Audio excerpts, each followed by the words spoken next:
Another critically important really set of issues in the Philippines, or emanating from the Philippines. Of course, former President Rodrigo Duterte has been taken to the International Criminal Court, which is what's making headlines. But of course, there's also a big election happening right now in the Philippines, which will determine a lot about the direction of the country moving forward. And I think there's some cross currents here between this. So to help us sort through it all and figure it out, we are very happy to be joined, honored, I must say, by Sarah Raymundo, who's the International Liaison Officer for BAYAN Philippines, and also an assistant professor at the Center for International Studies at the University of the Philippines. Sarah, thank you so much for being with us.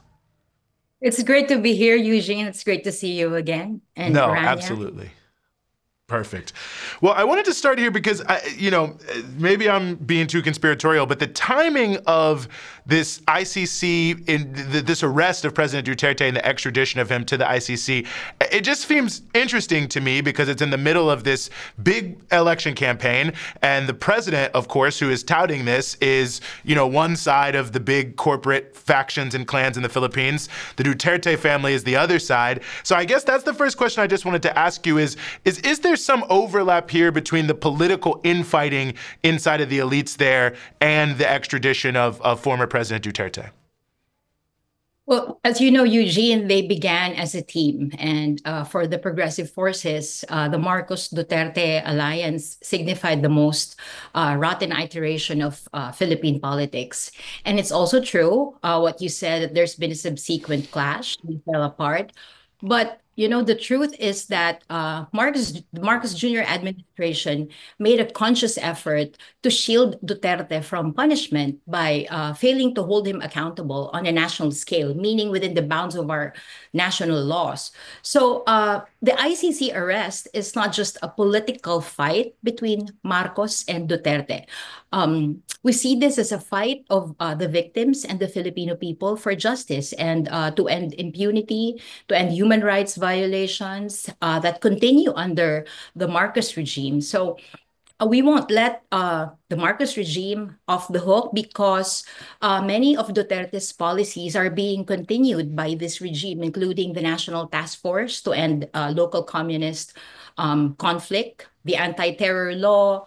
I have red tagging, extrajudicial killings, enforced disappearances, and other violations. So basically, they are still part of they're the ruling oligarchy, and Marcos Jr. is very much aware that once a faction of the ruling oligarchy falls, then he could be next. So, in that vein, President Marcos and his allies have been presenting this as a big victory for due process, in distinction to Duterte's frequent abuses. But has Marcos been much different than Duterte in terms of human rights? Well, not really. Of course, we welcome the ICC's action against Duterte, but Duterte, Marcos Jr., together with the U.S. government, were actually found guilty of serious violations of international humanitarian law by the 2024 International People's Tribunal. So in that particular tribunal, Duterte's atrocities were exposed going beyond the drug war. Undertaking counterinsurgency initiatives like the NTF-LCAC I've mentioned. His policies also targeted peasant communities, human rights advocates, and activists, and also National Democratic Front of the Philippines peace consultants.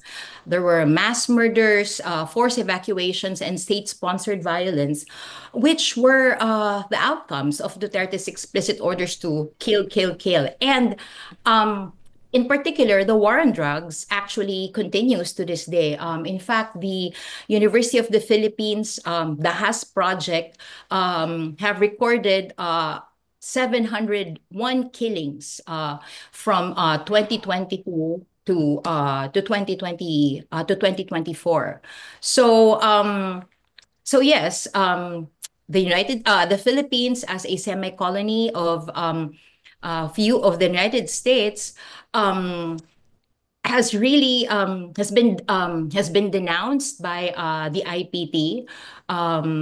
because the United States is actually an entity that's been giving the armed forces of the Philippines and the Philippine National Police military support, training, intelligence, and U.S. imperialism has really historically supported Philippine fascist government.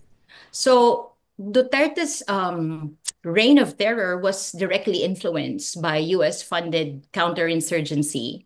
And under Marcos, U.S.-sponsored military actions, these atrocities still continue. These attacks are still continue, and of course, they are mainly targeting the legal democratic movement, as well as the armed revolutionary movement.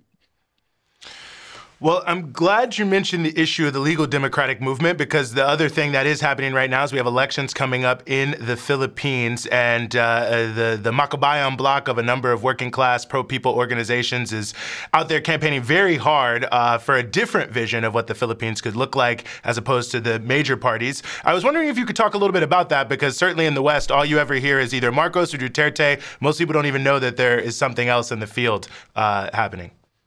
Right, absolutely.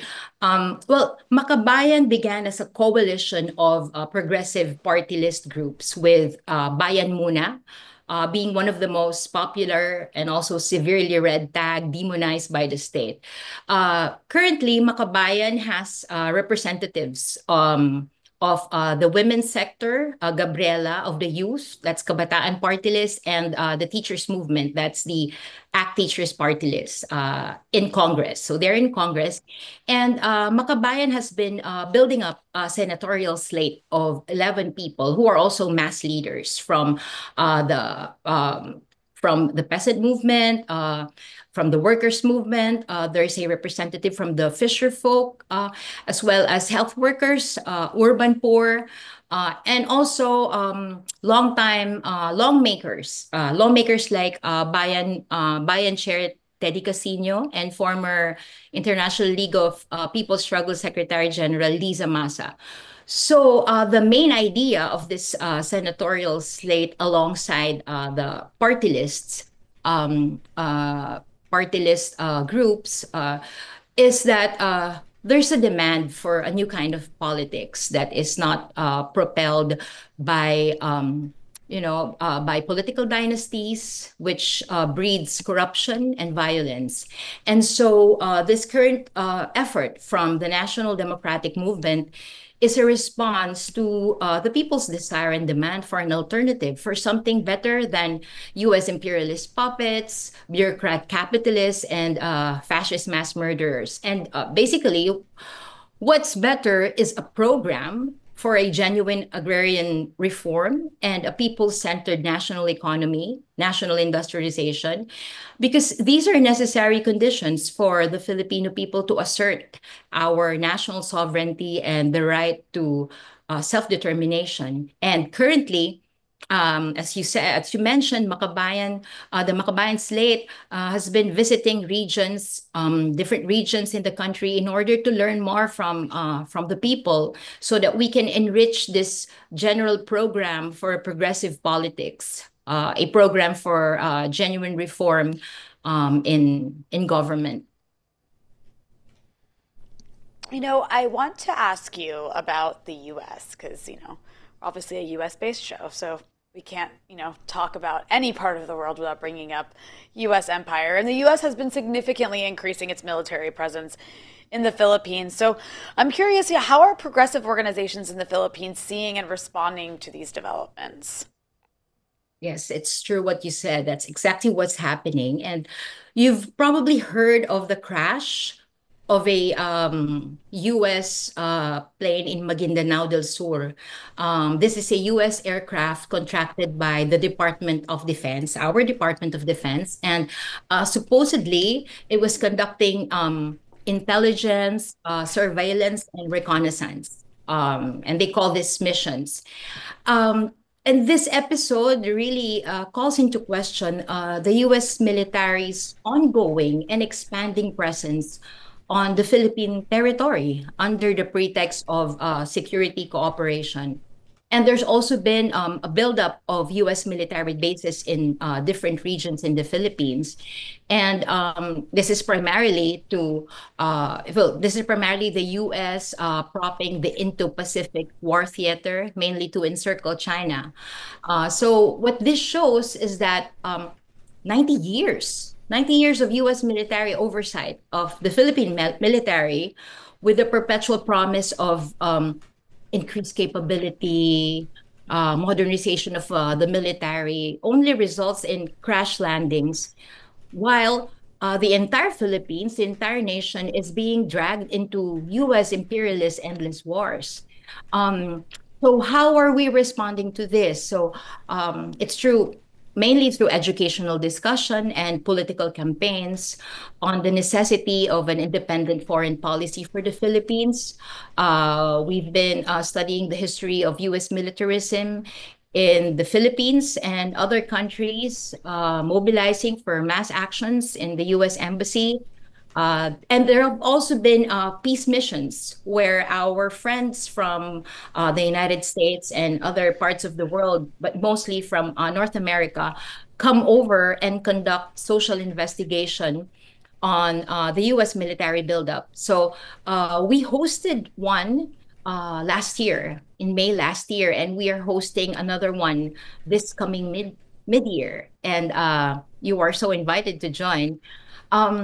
So the reason for this, reinforced anti-fascist, anti-imperialist campaign on the part of the movement here in the Philippines is that what we really need, it is what we really need, right? A broad, united front against fascism and imperialism, and this is what we've been undertaking. Mm-hmm. No, absolutely. And been in all the important spaces to build that internationally, and we appreciate it. And we appreciate you joining us, Sarah Raymundo, International Liaison Officer of BAYAN Philippines. Great to have you, and thanks for giving us some of your time. Thank you so much, Eugene and Rania.